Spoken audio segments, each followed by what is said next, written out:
오늘 은혜 받으실 말씀은 예레미야 29장 11절에서 13절까지 말씀입니다. 예레미야 29장 11절에서 13절까지의 말씀을 다 같이 봉독하겠습니다. 야훼의 말씀이니라. 너희를 향한 나의 생각을 내가 아나니 평안이요 재앙이 아니니라. 너희에게 미래와 희망을 주는 것이니라. 너희가 내게 부르짖으며 내게 와서 기도하면 내가 너희들의 기도를 들을 것이요 너희가 온 마음으로 나를 구하면 나를 찾을 것이요 나를 만나리라. 아멘. 오늘도 여러분과 함께 예레미야서 29장 11절로 13절 말씀을 가지고 우리를 향한 하나님의 생각 같은 제목으로 함께 말씀의 은혜를 나누기 원합니다. 제목을 한번 크게 따라해 주시기 바랍니다.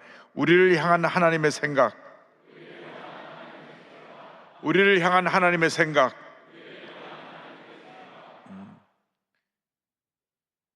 이 세상 사는 모든 사람들이 길을 가는 사람입니다. 이 세상에 두 길이 있습니다. 하나는 신앙인이 걸어가는 하나님의 길이요, 또 하나는 불신앙의 사람들이 걸어가는 인간의 길입니다. 그런데 예수를 믿고 나서도 세상의 도전과 유혹 가운데 두 길 사이에서 방황하는 사람들이 있습니다. 우리 믿음의 사람들은 반드시 하나님이 기뻐하시는 하나님의 길을 가야 하는 것입니다. 새로 세워진 지도자도 반드시 하나님의 길을 가야만 합니다. 하나님의 길을 가도록 우리가 기도해야 되는 것입니다. 우리가 하나님의 길을 가기 위해서는 하나님의 마음을 품어야 합니다. 우리 생각을 하나님의 생각으로 바꿔야 되는 것입니다. 그래서 하나님의 뜻을 알고 그 뜻대로 살아갈 때 하나님의 은혜가 임하게 되는 것입니다. 어떻게 우리가 하나님의 뜻을 알 수 있습니까? 하나님의 말씀을 주야로 묵상할 때 우리가 하나님의 뜻을 깨달아 알 수 있게 되는 것입니다. 시편 1편 2절은 말씀합니다. 오직 야훼의 율법을 즐거워하여 그의 율법을 주야로 묵상하는도다. 날마다 말씀을 묵상해서 주의 뜻을 깨달아 알고 그 뜻대로 살아가는 우리 모두가 되기를 주님의 이름으로 축원합니다. 예레미야 29장은 우리를 향한 하나님의 생각, 하나님의 뜻을 말씀하고 있습니다. 그 첫 번째가 평안입니다. 우리에게만 하나님의 평안에 대해서 성경은 이와 같이 말씀합니다. 예레미야 29장 11절입니다. 야훼의 말씀이니라. 너희를 향한 나의 생각을 내가 아나니 평안이요 재앙이 아니니라. 너희에게 미래와 희망을 주는 것이니라. 온 세상이 불안, 염려, 근심, 걱정으로 뒤덮여 있습니다. 그래서 많은 사람들이 이 세상을 살아가는 동안에 마음의 평안함을 얻기 원합니다. 모든 것이 불안한 상태 속에 살다 보니까 이 세상에 우울증이라는 병이 많은 사람들에게 절망을 가져주고 있습니다. 6, 7명 중 한 사람이 우울증에 걸렸다고 하는데 우울증의 마지막 종착역은 자살입니다. 한참 뛰놀며 해맑게 자랄 중고등학생들이 우울증으로 고통당하며 조현병 약을 먹고 있습니다. 이 방면에 전문적인 지식을 가진 의사를 만나 상담하고 치료받고 있지만 상태가 크게 나아지지 않고 있습니다. 진짜로 마음의 평안을 누리고 사는 사람은 얼마나 되겠습니까? 우리 주변 한번 둘러보아야 합니다. 모든 사람의 평안 가운데 있는지 사람들은 겉으로 보기에는 멀쩡한 것 같지만 그 마음에 염려, 근심, 걱정을 안고 살아가고 있습니다. 겉으로는 웃고 있지만 속으로 울고 있는 수많은 사람들이 있습니다. 이 세상에 문제없는 사람은 한 사람도 없습니다. 그래서 사도 바울이 탄식합니다. 오호라 나는 곤고한 사람이로다. 이 사망의 문호에서 누가 나를 건져내랴. 우리는 이 세상에서 참된 평안함을 찾을 수가 없습니다. 세상에서 평안을 찾으면 찾으려 할수록 마음의 고통과 근심만 더해지게 되는 것입니다. 죄성을 가진 인간은 우리에게 참된 평안을 가져주지 못합니다. 인간들은 오히려 배신하고 상처만 줍니다. 오직 구세주 예수 그리스도만이 우리에게 참 평안을 줄 수 있습니다. 예수님만이 우리에게 참된 평안을 주시는 것입니다. 예수만에서 참된 평안을 누리는 여러분 모두 되기를 주님의 이름으로 축원합니다. 요한복음 14장 27절을 말씀합니다. 평안을 너에게 끼치노니 곧 나의 평안을 너에게 주노라.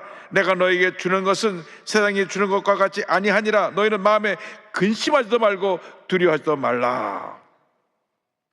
이 같은 참 평안을 얻기 위해서 우리가 반드시 성령의 충만함을 받아야 됩니다.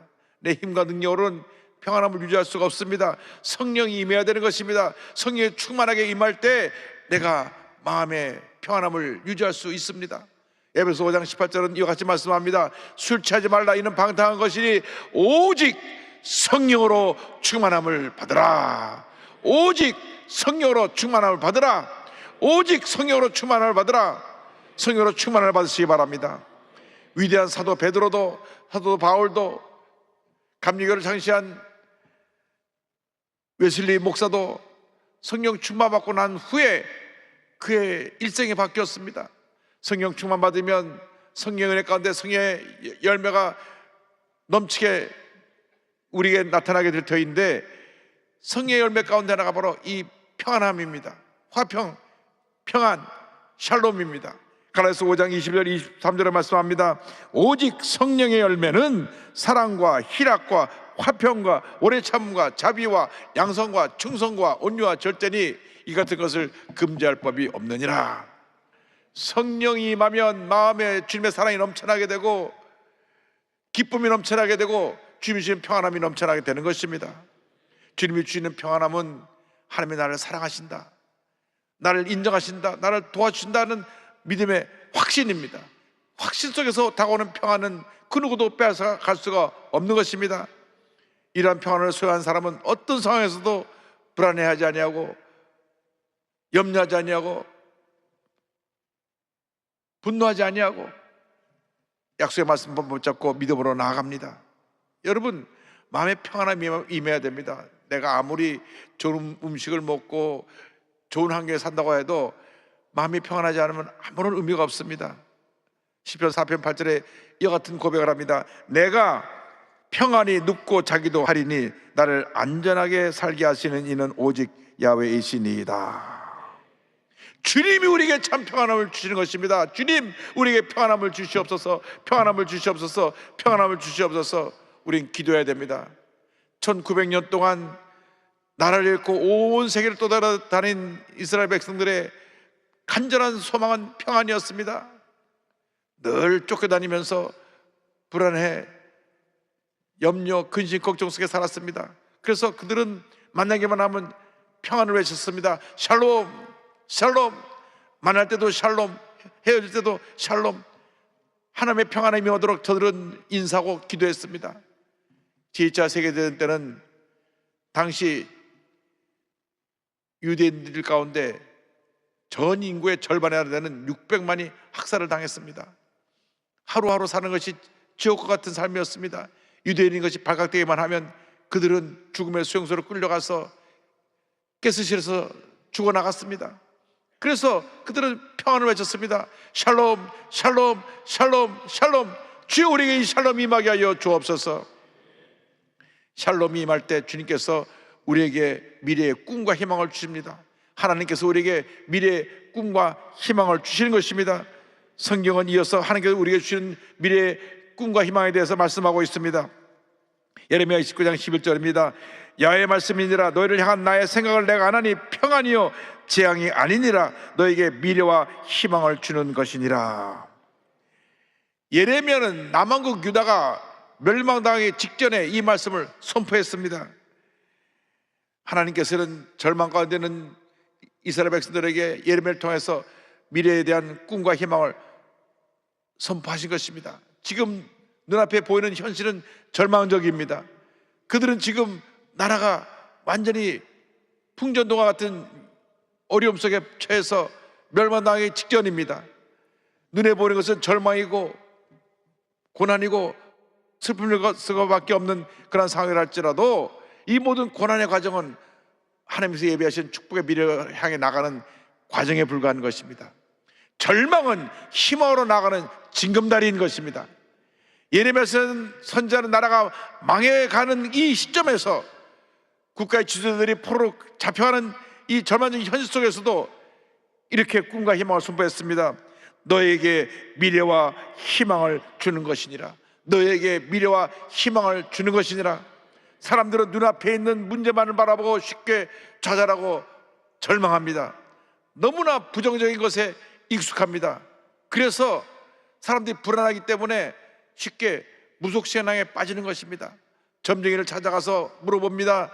지금 내 미래가 어떻게 될 것 같습니까? 내가 지금 너무나 여러 가지로 불안한데 나의 미래에 대해서 얘기해 주세요. 이 세상에 그 어떤 점쟁이도 미래에 대해서 얘기해 줄 점쟁이는 하나도 없습니다. 오히려 그들은 그 마음속에 어두운 그림자만 더 깊어지게 만드는 것입니다. 예수님 외에는 우리에게 참된 꿈과 희망을 줄 분이 없습니다. 사람들은 절망 넘어서 우리에게 희망을 가져주시는 우리 하나님을 바라보지 못하고 현재 문제만 바라보고 절망하고 좌절하며 무속인을 찾아다니고 있는 것입니다. 문제 속에 갇혀서 절망하지 말고 고개를 들어 주님을 바라봐야 합니다. 담대한 믿음으로 전쟁에 나가야 되는 것입니다. 이사야 40장 31절은 이와 같이 권면합니다. 오직 야훼를 앙망하는 자는 샘을 얻으리니 독수리가 날개치며 올라간 같을 것이요 다른 박질하여도 곤비하지 아니하겠고 걸어가도 피곤하지 아니하리로다. 하나님을 앙망하는 자, 하나님을 바라보고 나가는 자들은 독수리 날개치며 올라갔던 샘을 준다고 주님 말씀하셨습니다. 우리 주님은 절대 희망의 주님이 되십니다. 위대한 축복과 승리를 가져주는 절대 희망의 주님이 바로 우리의 주님이신 것입니다. 우리에게 찬란한 미래와 희망과 꿈을 가져다 주시는 분이 우리가 믿고 섬기는 우리의 주님이십니다. 우리가 절망 속에 쓰러져 넘어졌다고 할지라도 하나님은 절대 우리를 포기하지 않으시고 끝까지 함께 해주시며 우리를 은혜의 길로 이끌어 주십니다. 하나님에게는 실패가 없습니다. 인간 세계에는 실패가 있지만 하나님의 세계에는 실패가 없습니다. 인간에게는 실패가 있지만 하나님에게는 실패가 없습니다. 끝까지 하나님과 함께 나아가기만 하면 반드시 우리는 넉넉히 이기게 될 것입니다. 반드시 우리는 희망의 내일로, 축복의 내일로, 기적의 내일로 걸어나가게 될 것입니다. 성경 창세기를 보면 하나님께서 온 우주 만물을 창조하시는 장면이 설명되어 있는데 여러 번 반복된 말이 있습니다. 저녁이 되고 아침이 되니, 저녁이 되고 아침이 되니, 첫째 날도 저녁이 되고 아침이 되니, 둘째 날도 저녁이 되고 아침이 되니, 셋째 날도 저녁이 되고 아침이 되니. 기독교 신앙은 아침이 되고 저녁이 되니가 아닙니다. 그것은 이 세상 사람들의 시간표이고, 우리 기독교 신앙은 고난의 저녁을 넘어서서 희망의 아침의 문을 여는 영원한 희망의 종교입니다. 이 세상 모든 사람들은 절망을 말하지만 우리는 희망을 말합니다. 이 세상 모든 사람은 저녁을 말하고 밤을 말하지만 우리는 새벽을 말하고 우리는 희망의 새날을 선포하는 것입니다. 저녁이 되며 아침이 되니, 저녁이 되며 아침이 되니, 잠시 잠깐 저녁이 다가오지만, 잠시 잠깐 절망의 밤이 다가오지만, 잠시 잠깐 문제와 고통과 고난의 밤이 다가오지만, 이 고난의 밤이 지나고 나면 반드시 희망의 새벽이, 축복의 새벽이 밝아올 것입니다. 할렐루야. 이제 우리 다시 일어나야 합니다. 주여, 우리를 다시 일으켜 주시옵소서. 우리를 다시 세워주셔서 우리를 통하여 위대한 대한민국이 건설되게 하여 주시옵소서. 주님만 바라보고 믿고 나갈 때 반드시 좋은 일이 일어나게 될 것입니다.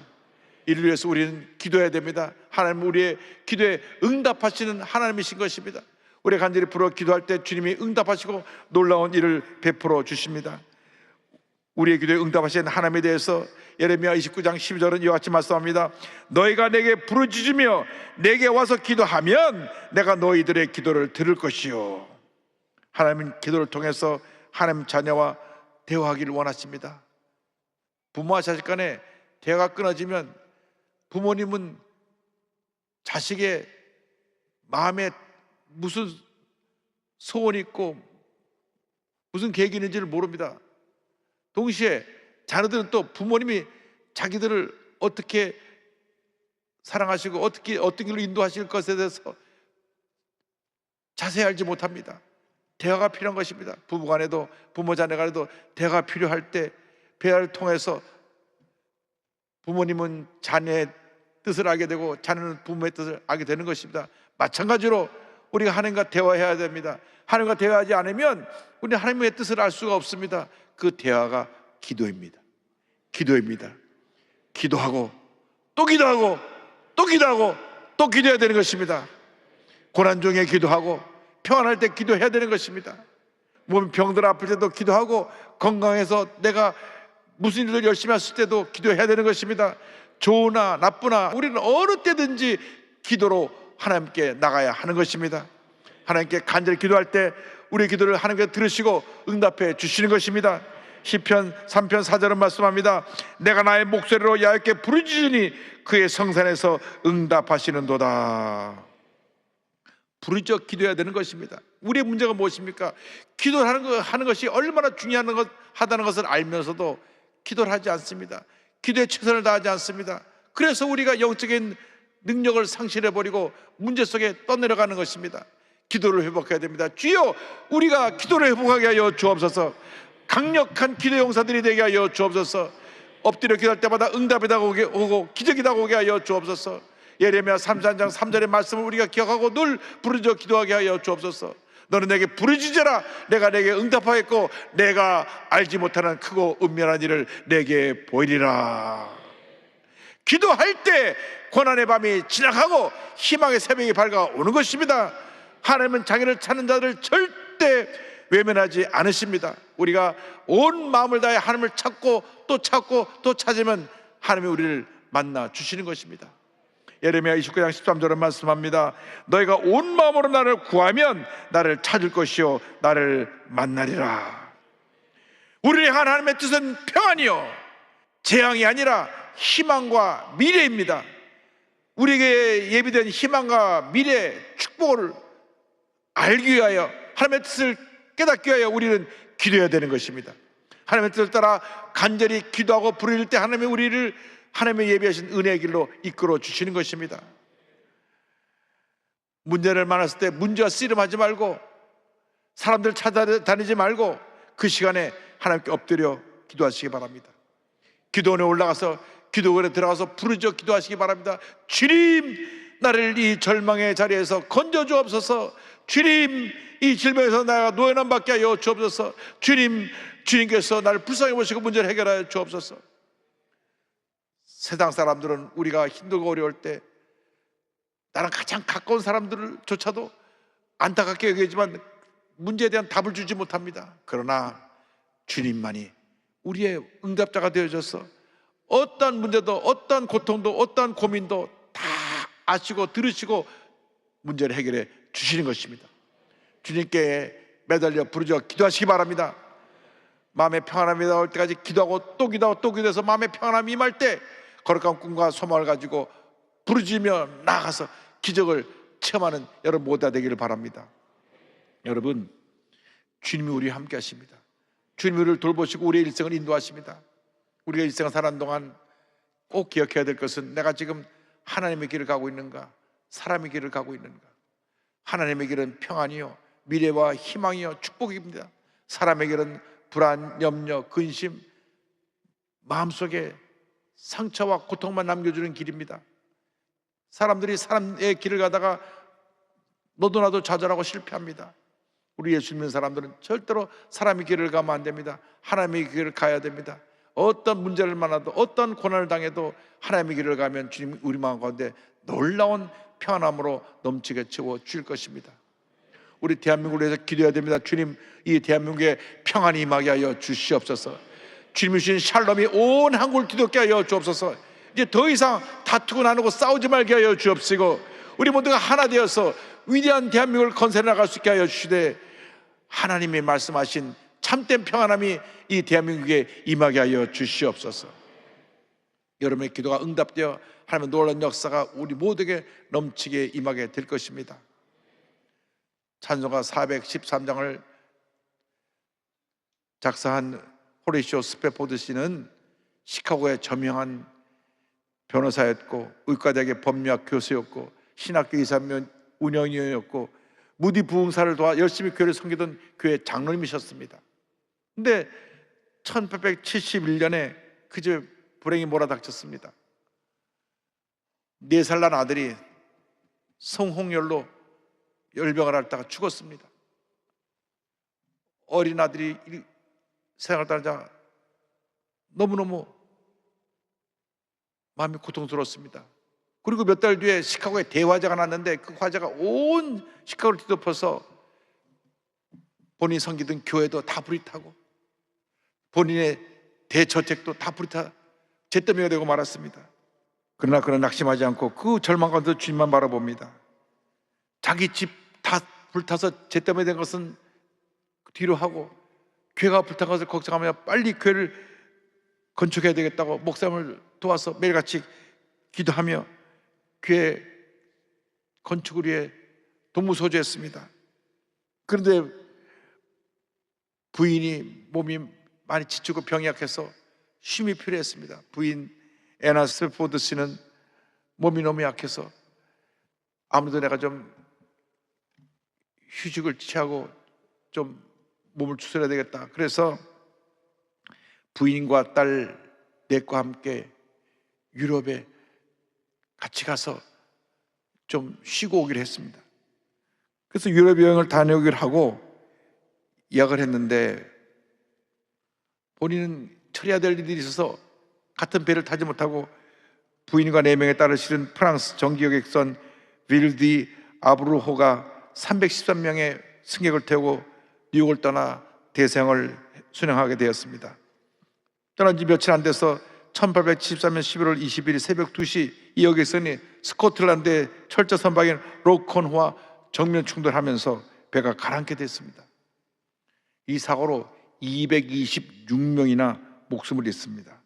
내 딸을 붙잡고 기도하던 엄마가 눈을 떠보니 내 딸은 이미 다 물속에 장사되어졌고 본인만 겨우 생명을 건진 것을 알게 됐습니다. 영국 웨일즈에 도착한 부인이 남편에게 정보를 보냈습니다. 혼자 살아남았음. 이 정보를 받고 스페포드 씨는 마음이 무너지는 것 같았습니다. 비보를 듣고 달려온 친구들에게 그는 담담히 말을 합니다. 내게 어떤 희생이 닥쳐와도 주님을 의지하게 되어 매우 기쁩니다. 말은 그렇게 했지만 그 마음의 고통은 말로 표현할 수 없었습니다. 사랑하는 내 딸을 한꺼번에 다 잃은 것입니다. 사랑하는 아들도 잃고 내 딸을 잃고 전 자녀를 다 잃었습니다. 그래서 구조되어 있는 아내를 구하려 배를 타고 영국으로 향하던 중에 선장이 와서 얘기합니다. 선생님, 우리가 지금 지나가는 이 지역이 선생님의 아이들이 배가 충돌해서 세상을 떠난 그곳입니다. 배가 침몰한 지역을 우리가 통과하고 있습니다. 그 순간 그는 마음이 너무 고통스러워서 견딜 수가 없어 선실에 들어와서 밤새 울며 기도했습니다. 하나님, 왜 이런 고통을 제게 주십니까? 왜 이런 제게 고통을 주십니까? 울며 주님 앞에 부르짖고 또 부르짖고 또 부르짖었습니다. 그런데 밤새 기도하는 가운데 성령의 역사로 성령의 계획이 임해서 마음속에 형언할 수 없는 평안함이 샘솟을 솟구쳐 올라오기 시작했습니다. 너무너무 주님 은혜 감사해서 새벽 동이 들 때 무릎을 꿇고 펜을 들어 그 주님의 주신 은혜를 글로 쓰기 시작했습니다. 자기 인생을 뒤돌아보니까 때때로 잔잔한 강같이 평탄하기도 하고 큰 풍부가 다가오는 어려운 시절도 있었던 것을 깨닫게 되고 1절을 짓습니다. 내 평생에 가는 길 순탄하여 늘 잔잔한 강 같든지 큰 풍파로 무섭고 어렵든지 나의 영혼은 늘 평안하다. 내 영혼 평안해, 내 영혼 평안해. 선박박을 내다보니까 팔을 치고 배를 삼키듯이 몰려오는 파도를 보면서 2절을 짓습니다. 저마귀는 우리를 삼키려고 입 벌리고 달려와도 주 예수는 우리의 대장되니 끝내 싸워서 이기리라. 그러나서 자기 자신을 바라봅니다. 자신을 바라보니 너무나 주 앞에 부끄러운 모습입니다. 그래서 3절을 짓습니다. 내 지은 죄 주홍빛 같더라도 주 예수께 다 아뢰면 그 십자가 피로써 다 씻으사 흰 눈보다 더 정하리라. 그러나서 하늘을 쳐다보았습니다. 높은 하늘에 문개구름이 피어 있었습니다. 그 문개구름을 볼 때 마치 자신의 내 딸이 천국에서 아빠 하고 자기를 부르는 듯한 느낌을 받으면서 4절을 짓습니다. 저 공중에 구름이 일어나며 큰 나팔이 울릴 때 주 오셔서 세상을 심판해도 나의 영혼은 겁 없으리. 스베포드 씨는 그 후에 다시 얻은 두 자녀와 함께 이스라엘로 옮겨가서 일생 동안 그곳에서 가난과 싸우고 있는 많은 어려운 사람들 고아를 돌보며 살다가 주님 품에 안겼습니다. 어떠한 문제 어려움이 다가와도 주님만 바라보고 나가시기 바랍니다. 주님 주시는 참된 평안함을 늘 여러 마음 가운데 소유하고 문제를 헤쳐나가고 승리의 삶을 살아가는 주님의 일꾼들이 다 되시기를 주님의 이름으로 축원합니다. 내 평생에 가는 길 순탄하여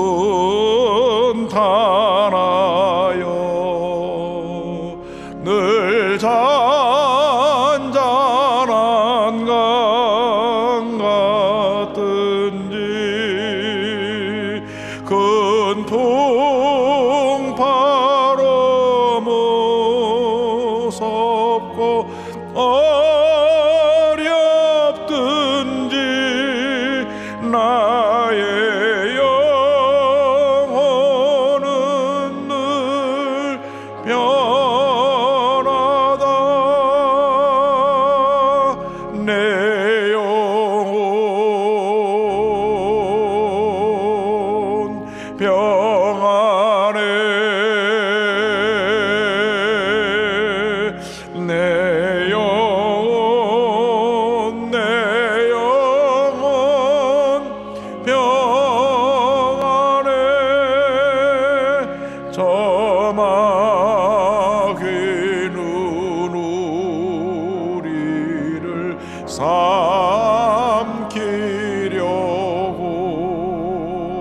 입 벌리고 달려와도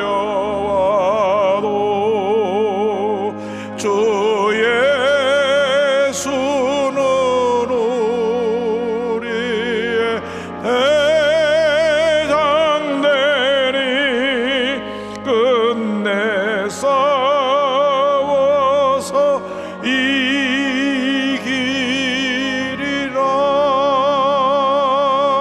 내 영혼 평안해. 내 영혼 평안해. 내 죄은 제중빛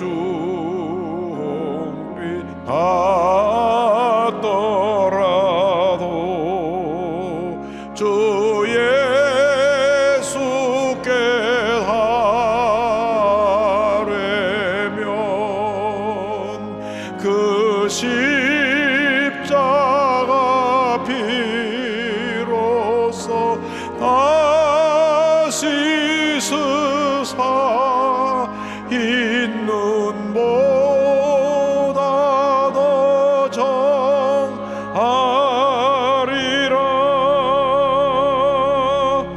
내 영혼 평안해. 내 영혼 평안해.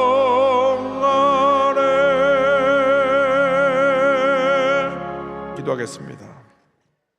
사랑과 은혜와 자비가 원하신 하나님 아버지, 어떠한 절망의 순간이 다가와도, 어떤 고통의 순간이 다가와도, 아무리 힘들고 어렵고 괴로워도 주님 주신 평안함 절대 잃지 말게 하여 주시고, 주님 주신 평안함으로 모든 어려움 이겨나가는 우리 모두가 될 수 있도록 주님 은혜 내려 주시옵소서. 예수님의 이름으로 기도 올리옵나이다. 아멘. 몸이 아프신 분들은 아픈 자리에 손을 얹으시고, 문제와 손을 갖고 온 분은 가슴에 손을 꽂기도 합니다. 사랑과 은혜와 자비가 원하신 하나님 아버지, 믿음으로 손을 꽂기도 합니다. 주님 안수하여 주시옵소서. 나사렛 예수 그리스도의 이름으로 마음의 염려, 근심, 걱정, 고통, 괴로움 모든 흑암의 세력은 묶음을 놓고 떠나 갈지어다. 마음의 평안함이 말지어다. 심한 두통, 불면증, 우울증, 뇌로제, 각종 정신질환은 물러갈지어다. 눈과 코와 입과 목의 질병은 떠나갈지어다. 어깨 척추리 관절의 병이 물러갈지어다. 심장병 위장병이 떠나갈지어다. 고혈압 당뇨가 물러갈지어다. 악성 종양과 암은 떠나가라. 피부병 난치병 불임증은 물러갈지어다. 자녀를 위한 기도가 응답될지어다. 가정과 직장과 사업에 하나님의 은혜가 임할지어다. 주님의 평안함이 임할지어다. 기도하고 구한 것은 받은 줄로 믿으라. 감사하고 예수님의 이름으로 기도 올리옵나이다. 아멘. 지금은 우리 주 예수 그리스도의 무한하신 은혜와 아버지 하나님의 영원하신 사랑과 보혜사 성령님 내주 감화감동 교통 성령으로 충만케 하여 주심이, 우리를 향한 하나님의 생각이 무엇입니까? 신비에 새기고 한 주간 감사함으로 승리하기로 작정하시는 우리 모든 성도님들 생활 범사 이해와 직장과 사업장 생활 변장 이해와 사랑하는 가족들 머리 위에 영원하신 하나님의 축복하심이 늘 함께 하시기를 간절히 축원하옵나이다. 아멘.